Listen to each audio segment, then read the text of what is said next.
Welcome to Unit 5. This unit focuses on the many differences between people of different nationalities and cultures, how they interact with each other, and how growing up in a particular culture shapes our expectations and behavior.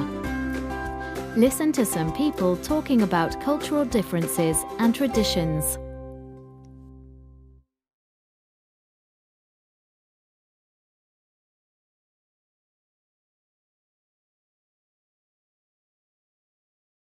I think all countries, even from the Netherlands, Belgium, Flanders, where we speak the same language, is already a huge cultural difference.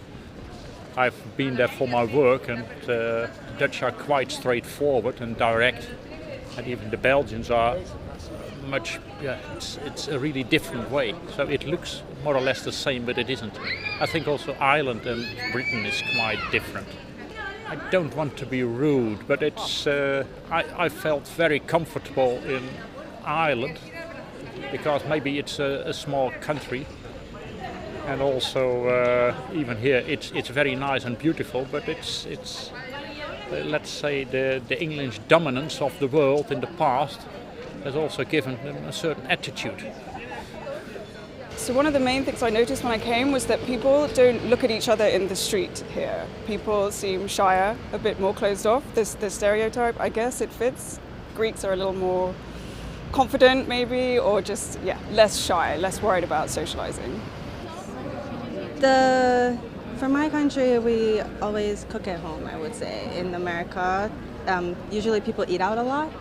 So that's like a big difference. It's more like home-cooked meal than going out. We don't really, I would say the thing about coffee and smoking is not a thing in Jamaica that much. I don't know if it is now, but when I was there, that's like a different thing. You know, in America, first thing is coffee and smoking, so that's another.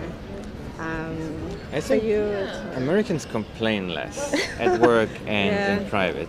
When you take a cab in Europe or in the UK for that matter, complaining about things with colorful language is part of the culture.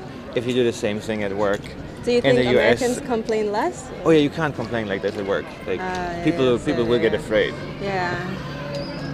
Chinese people, they are very open-minded. If they feel if you feel like we're safe, so just spend some more time. Then I think we will get along with each other pretty well. Yeah. Vocabulary choice. Being an American and coming to the UK, vocabulary choice was a huge part of culture that I had to acclimate to. I use now more UK British vocabulary than I do American, and so using words like quite and a boot instead of a trunk and things like that are vocabulary words that I had to get used to, and people would laugh at me for what I would say, and that was something that was strange to me that I had never experienced before, and interesting.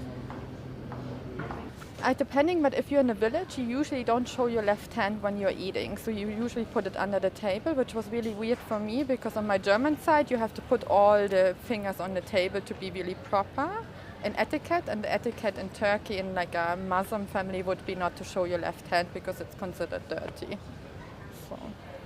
If you're in a lift in the UK, people tend to keep to themselves and remain quiet.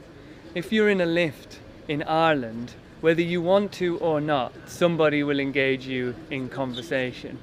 And that's probably one of the biggest differences. In some ways, there's less cultural openness in Canada than here. You can buy drink and food and wine and beer and everything in the grocery stores.